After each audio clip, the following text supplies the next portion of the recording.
আমি তাহিরা কিবরিয়া, স্বাগত জানাচ্ছি VOA 60 নির্বাচন পর্বে। রিপাবলিকান দলের অগ্রগণ্য প্রার্থী ডোনাল্ড ট্রাম্প ফক্স নিউজে দেওয়া এক সাক্ষাৎকারে বলেন, তিনি যদি নির্বাচনে জিততে পারেন তাহলে তিনি আরও প্রেসিডেন্ট সুলভ আচরণ করবেন।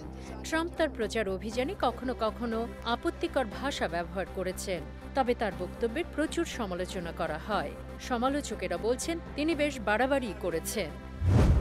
টেক্সাস রাজ্যের সেনেটর টেড ক্রুজকে রিপাবলিকান দলের পক্ষ থেকে মনোনয়ন পেতে হলে তাকে জুলাই মাসে অনুষ্ঠিত কনভেনশনের আগেই ট্রাম্পের চাইতে বেশি ডেলিগেটসদের সমর্থন পেতে হবে।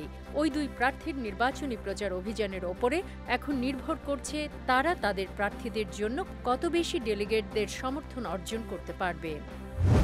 সবশেষে ওয়াশিংটন পোস্টের খবরে বলা হয়েছে, ডেমোক্রেটিক দলের প্রার্থী হিলারি ক্লিন্টন নির্বাচনী প্রচারে খুব বেশি অগ্রগতি না হওয়ায় তিনি ক্রমেই হতাশ হয়ে পড়ছেন।